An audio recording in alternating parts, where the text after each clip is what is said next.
चलिए मित्र, आज के क्लास में आप लोगों का स्वागत है। और आज हम लोग, कल हमने क्या देखा था? कल हमने देखा था कि विदेशों में भारत का तिरंगा फहराने वाला प्रथम महिला कौन थी, है कि नहीं? इसके बारे में कल हमने पढ़ा।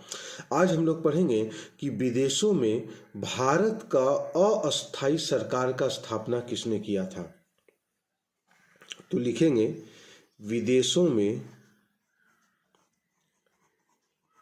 विदेशों में भारत का अस्थायी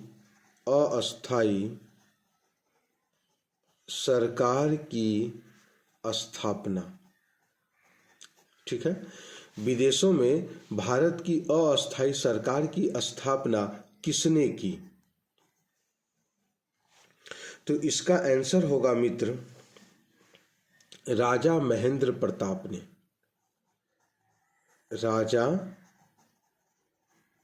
महेंद्र प्रताप।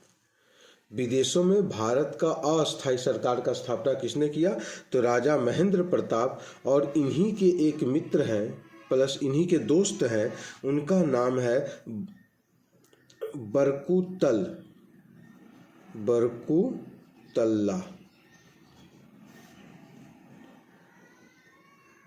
और एक और इनके सहयोगी थे उबेदुल्ला सिंधी।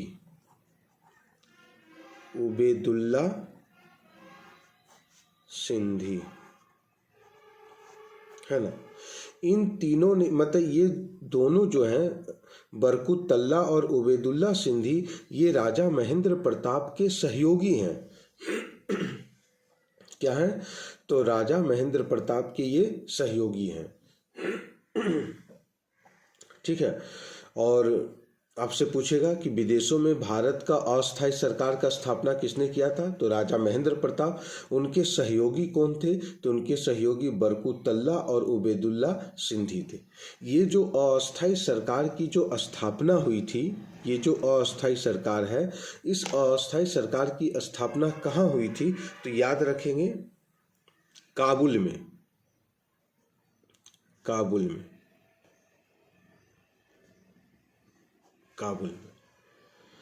ये अस्थायी सरकार की स्थापना कहाँ हुई? तो काबुल में हुआ।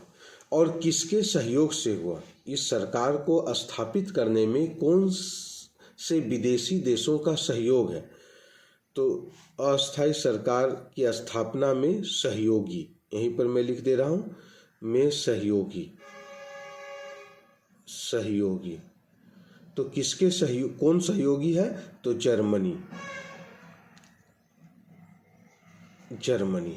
याद रखेंगे, है ना। भारत के अस्थायी सरकार की स्थापना विदेशों में किसने किया? तो राजा महेंद्र प्रताप ने किया। और राजा महेंद्र प्रताप के सहयोगी कौन थे? तो उबेदुल्ला सिंधी और बरकुतल्ला थे, है ना। साथ में ये भी ध्यान में रखेंगे, ये जो अस्थायी सरकार की स्थापना हुई वह कहाँ हुई? तो काबुल में हुआ। और किसके सहयोग से हुआ? तो जर्मनी के सहयोग से हुआ। ये प्रश्न आपसे हो सकता है पूछ दे मित्र। ठीक है, तो इस चीज को जरा सा ध्यान में रखिएगा, और ये बहुत इंपॉर्टेंट प्रश्न है। और हमारा जो चैनल है मित्र, इस चैनल को जरूर आप लोग सब्सक्राइब कीजिए, है ना। रोज आपको इसी टाइम में कुछ ना कुछ महत्वपूर्ण बातें मैं आपको बताते चला जाऊंगा, है ना। और अपने दोस्तों के साथ भी शेयर करेंगे। आप जिस कॉम्पिटिटिव एग्जाम की आप तैयारी करना चाहते हैं, उस तैयारी के लिए आप हमारे चैनल से मित्र जुड़ सकते हैं। ठीक है, आज के क्लास के लिए बस इतना ही रहने दें। जय हिंद, जय भारत।